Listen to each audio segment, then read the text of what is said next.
Ahora, el siguiente tema lo que vamos a ver es Ascariasis lumbricoides.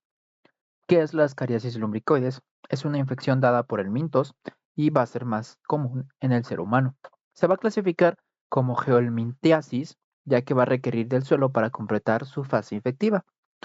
Es una parasitosis cosmopolita con una mayor prevalencia en regiones tropicales y subtropicales. Este parásito puede alcanzar hasta unos 45 centímetros de longitud y la reproducción puede ser tanto sexual por mediante sexos separados como es el dioico. Al igual que la hembra adulta va a ser capaz de poner hasta 200.000 huevos diarios. Su epidemiología es que la prevalencia global se va a estimar que alrededor de 1.400.000 millones de personas en el mundo están infectadas. Hablando de México, se va a estimar que 33% de la población va a estar infectada, aunque un solo 6% va a presentar infecciones masivas. Sus factores de riesgo en esto puede ser que es el falta de acceso a agua potable, una contaminación fecal del suelo, un consumo de alimentos y agua contaminados o la geofagia, que va a ser la ingestión de tierra en común, que es común en niños.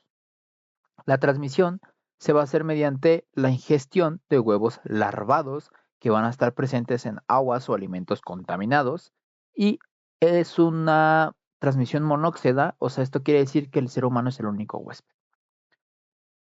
El ciclo biológico está algo difícil de explicar, son muchos pasos, pero vamos a empezar con la eliminación de huevo con las heces. Como ya había mencionado, las hembras adultas pueden producir hasta 200.000 huevos al día y pueden desecharlos, y estos se van a eliminar mediante las heces humanas. Y estos huevos recién expulsados no son infectivos, como está aquí.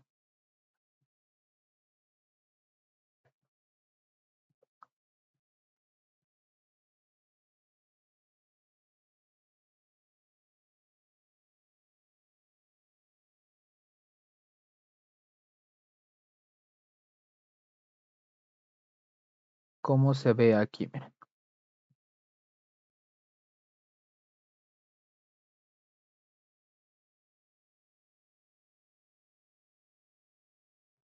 Eh, Aquí se va a ver de que las heces va a haber tanto huevos fertilizados como huevos no fertilizados.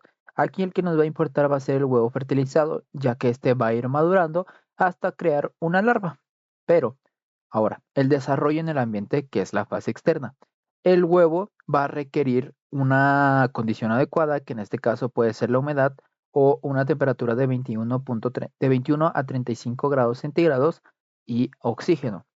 Los huevos van a sufrir una primera muda dentro de su cápsula y se van a formar larvas de primer estadio en el huevo, que en este caso son estas.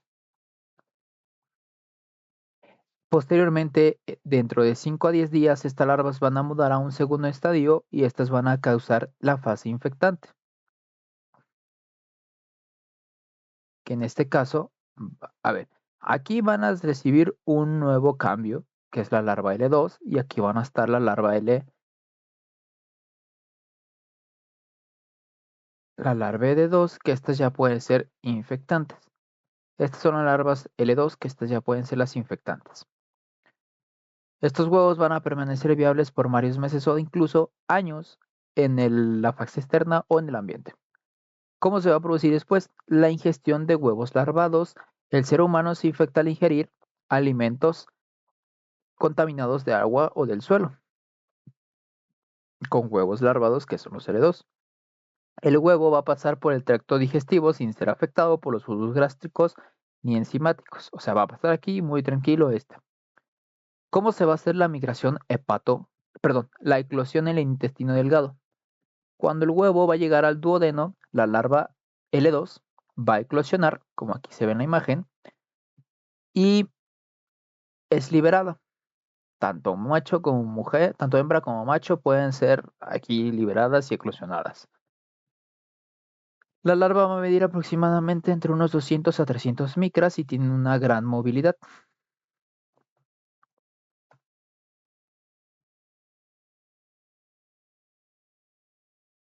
Ahora, ¿cómo se va a hacer mediante la migración hepatopulmonar? Las larvas van a atravesar la mucosa intestinal, como está señalado aquí, y va a entrar a los vasos mesentéricos que van a estar por esta parte, y este va a viajar por la vena porta hasta el hígado, que sería en esta parte, donde va a permanecer de 3 a 5 días y va a medir hasta 900 micras. Luego va a seguir su camino por la cava inferior, que sería en esta parte, y va a pasar por el corazón derecho, que sería en esta parte, y va a atravesar a las membranas alveolo-capilares y se va a establecer en los alveolos capilares, que sería aproximadamente aquí. Ahora, ¿cómo se va a hacer la maduración en los pulmones?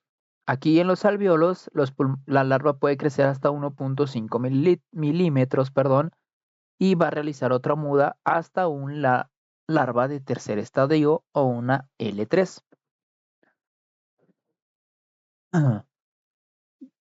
Después, la presencia de larva en los pulmones va a provocar un síndrome muy específico que va a ser el síndrome de Loeffler, y este va a estar caracterizado por neumonitis transitoria, una tos seca productiva o eosinofilia elevada, como una infección respiratoria normal.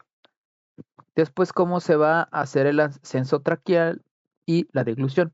Una vez maduras, las L3 van a ir desde los alveolos a los bronquiolos, a los bronquios, a la tráquea, a la faringe y a la laringe, que sería más o menos por esta parte.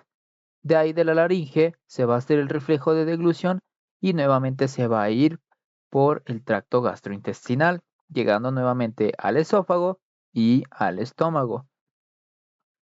Y después se va a hacer la maduración en el intestino delgado.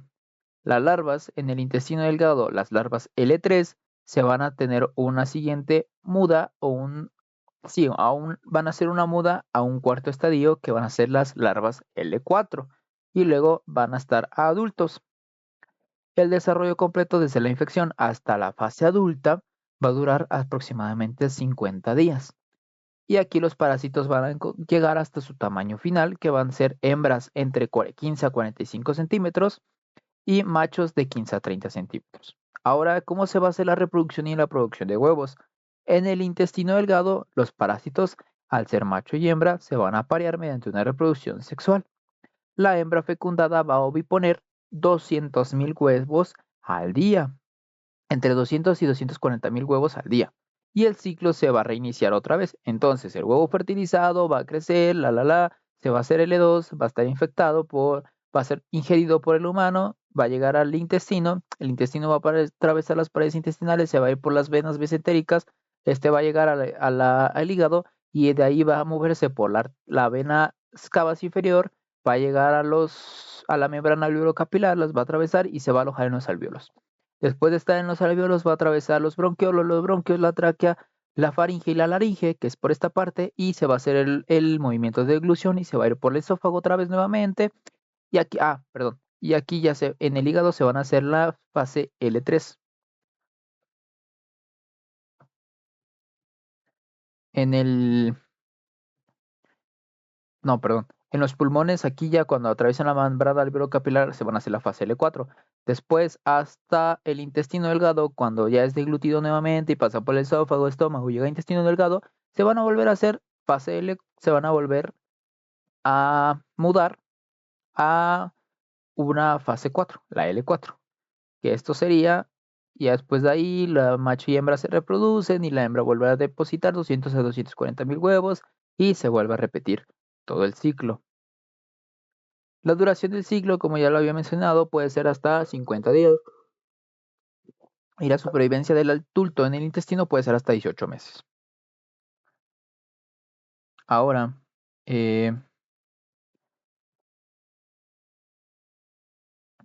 la dosis efectiva mínima no se menciona número exacto de huevos necesarios para cuando sea causar una infección, pero una carga baja puede ser suficiente.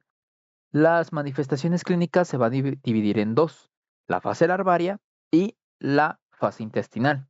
Que la fase larvaria va a ser el síndrome de Loeffler, antes mencionado, que es cuando maduran las larvas a fase L3 o L3, que esta van a ser mediante la migración pulmonar, que esta va a causar fiebre, tos seca o productiva con una expectoración de larvas, ya en casos graves, o una neumonía eosinofílica, que esto puede mencionar el síndrome de Loeffler.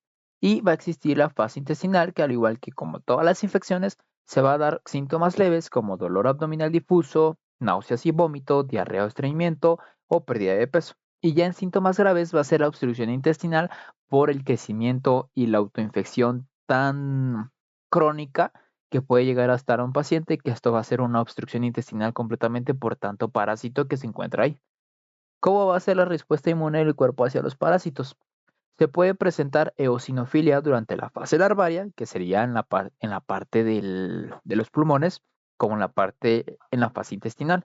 Al igual que también puede haber hipersensibilidad y la inmunidad adquirida es parcial y no va a prevenir futuras infecciones. O sea, no va a haber una inmunidad adaptativa. ¿Cómo se van a hacer los diagnósticos? Se va a hacer mediante un examen parasitológico de heces, mediante técnicas de CPS para detectar huevos, al igual que se puede hacer radiografías de abdomen en constante, un ultrasonido y una tomografía computarizada.